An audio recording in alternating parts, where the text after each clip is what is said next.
सो credit exposure जो है वो क्रेडिट मैनेजमेंट का पार्ट रहता है। And further it says Bank of Tamil Nadu has issued loans to different set of categories and different set of borrowers with a total portfolio size of 10,200 crores. The bank is having the overall eligible capital as on 31st March of the previous year as 1,900 crores. Bank is having an overall corpus of deposits amounting 24,600 crores. Answer the following based on the same, तो उसी के ऊपर हमने based पर answer यहाँ पर post करना है।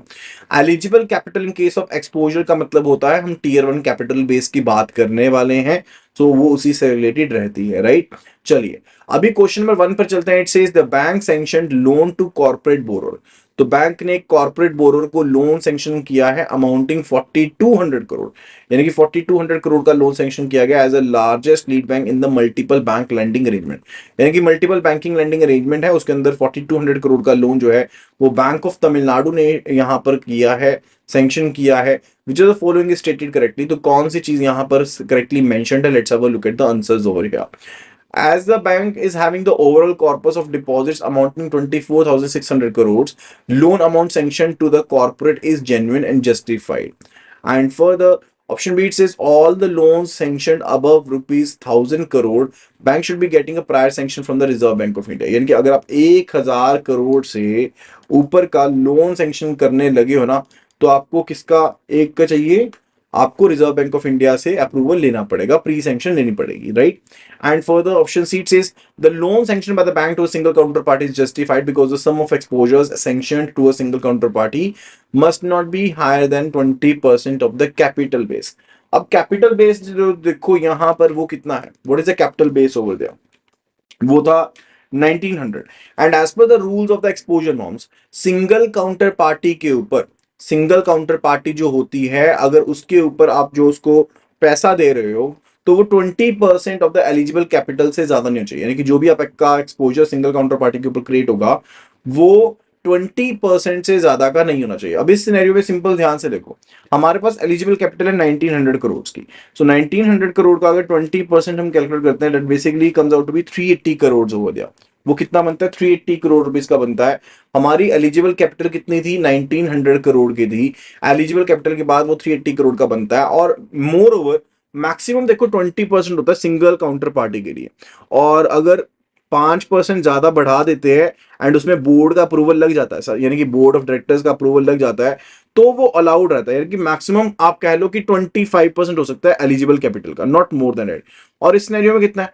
ये तो बहुत ज्यादा है, ये तो बहुत ज्यादा, ठीक है। तो ये तो पर्टिकुलरली अलाउड नहीं है। This sanction is actually not as per the guidelines. वो एक्सपोजर नॉर्म्स की गाइडलाइंस जो है वो आप फुलफिल नहीं कर रहे हो, तो option D will be the right answer. जो ऑप्शन डी है that is none of the above will be the right answer in this regard. I hope कि आपको ये पॉइंट समझ में आ गया होगा, राइट।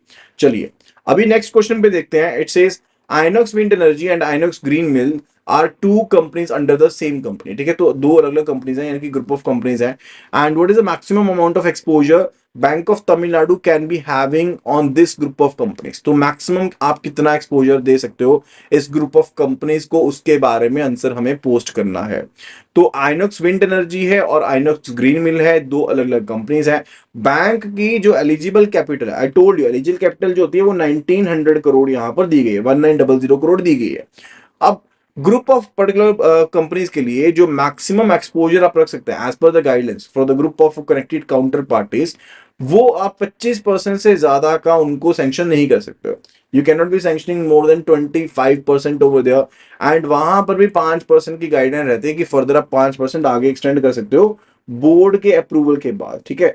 तो 25% plus 5% that is equal to 30% का मैक्सिमम बोर्ड के अप्रूवल के बाद मैक्सिमम सैंक्शन कर सकते हो, not more than that, right. तो अगर हम उसको कैलकुलेट करके देखते भी हैं, so it coming out to be 30% of the 1900 crore, it comes out to be 570 crore, ठीक है। तो 570 करोड़ की गेम है जो आप मैक्सिमम सैंक्शन कर सकते हो ये आइनॉक्स विंड एनर्जी और आइनॉक्स ग्रीन मिल को इकट्ठे मिलाकर के भी, नॉट मोर देन दैट।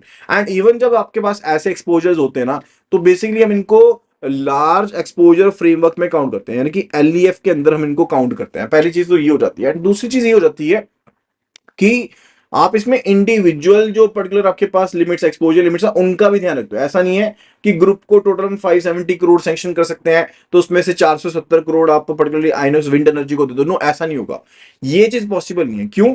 क्योंकि इंडिविजुअल कैपेसिटी में जो आप लोन दे सकते हो वो भी तो लिमिट है, debt limit is also there. वो लिमिट का भी आपको ध्यान रखना पड़ेगा, जो भी हमने ऊपर कैलकुलेट की थी ना कि 25% के हिसाब से जो अमाउंट था, तो वो भी आपको साथ में ध्यान रखना पड़ेगा। ऐसा नहीं है कि आप इंडिविजुअल लिमिट्स को ब्रीच कर दो, वो लिमिट्स को भी आपको ध्यान में रखना पड़ेगा। Is that clear? चलो अभी हम चलते हैं नेक्स्ट क्वेश्चन की तरफ, एंड नेक्स्ट क्वेश्चन हमारा है question number 3। It says Manappuram gold NBFC applied for loan for own lending purposes. यानी कि आगे लोन देने के पर्पस के लिए जो मनप्पुरम गोल्ड एनबीएफसी थी, उन्होंने फर्दर अप्लाई किया लोन के लिए with the bank of Tamil Nadu. What is the maximum amount of loan that can be sanction on the basis of exposure norms. अगर हम एक्सपोजर नॉर्म्स की बात करते हैं और एनबीएफसी के क्राइटेरिया की बात करते हैं, तो एनबीएफसी के केस में भी जो लिमिट रखी गई है वो 20% लिमिट रखी गई है। लेकिन उसमें जो गोल्ड लोन कंपनीज हैं उनको एक्सक्लूड किया गया है, उनके ऊपर एक्सपोजर की लिमिट्स नहीं रखी गई है। यानी कि जो गोल्ड लोन एनबीएफसी हैं उनके ऊपर जो लिमिट है वो प्लेस नहीं की गई है, क्योंकि वो गोल्ड बेस्ड ही यहां पर अगर लोन ले रही हैं तो उनके ऊपर लिमिट नहीं है। तो आंसर क्या रहेगा? Answer will B it can not be identified और there can be no maximum limit. उससे रिलेटेड कोई भी यहां पर रिस्ट्रिक्शन प्लेस नहीं की गई है as per the exposure norms over there, right? तो इस पार्ट को ध्यान में रखेंगे। अदरवाइज 20% है, otherwise 20% of the bank eligible capital base रहेगा। लेकिन अगर नहीं दिया गया तो सिंपली लिख दोगे कैन नॉट बी, पर्टिकुलरली कोई रेंज है ही नहीं है, तो कितना भी हो सकता है। ठीक है, वो चीज को आपको ध्यान में रखना पड़ेगा। चलो अभी चलते हैं नेक्स्ट नंबर, क्वेश्चन नंबर 4 की तरफ। It says exposure norms by bank Reserve Bank of India are not applicable for which of the following type of bank. तो कौन सी बैंक की टाइप के लिए जो एक्सपोजर नॉर्म्स है वो एप्लीकेबल नहीं है? It's related to scheduled commercial bank, cooperative banks, regional rural banks और नन ऑफ द अबव। तो किनके ऊपर ये जो गाइडलाइंस है एक्सपोजर नॉर्म्स की वो एप्लीकेबल नहीं है? These guidelines are not applicable to the regional rural banks। जो आरआरबीज हैं इनके ऊपर एक्सपोजर नॉर्म्स की गाइडलाइंस एप्लीकेबल नहीं है। These are not applicable to the RRBs, that is a regional rural banks। Is that clear? तो straight forwardly option C is the right answer। Next question says Bank of Tamil Nadu is having an exposure amounting 4500 crore with the state government of Tamil Nadu। Which of the following is correct in this regard. तो इस regard में कौन सी चीज correct है उसके बारे में answer post करना है। This exposure is valid as exposure to the state government is allowed up to 50% of the eligible capital.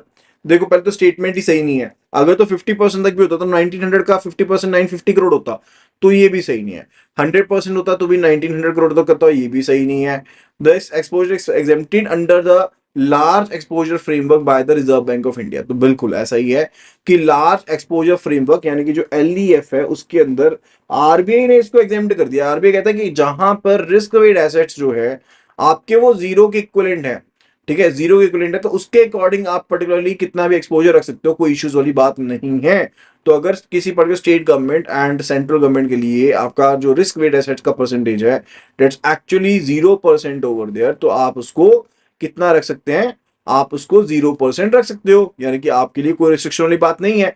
लेकिन वी नो कि as per the standardised approach, as per the standardised approach जो आपका exposure होता है central government के लिए वो तो होता है 0%, दैट इज 0%। लेकिन स्टेट गवर्नमेंट के लिए जो होता है वो होता है 20%। रिस्क वेट एसेट परसेंटेज होती है वो 20% होती है, ठीक है। तो यहां पर आप पर्टिकुलरली क्या करोगे कि 20% है, जीरो तो है नहीं है, तो आपका एक्सपोजर तो आपके ऊपर तो बनता ही बनता है, ठीक है। तो डेफिनेटली उस केस में आप उसको कंसीडर करोगे, उस फैक्ट को कंसीडर करोगे, and answer will be none of the above.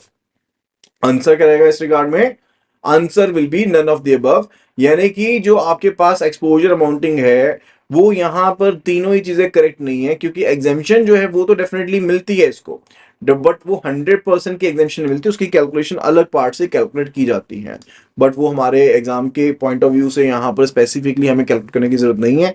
So that's why I am not calculating those particular percentages over here, but the point is कि उनको अलग से कैलकुलेट किया जाता है एंड उसके हिसाब से वो एक्सपोजर परसेंटेज के बीच में ही आएगा, राइट।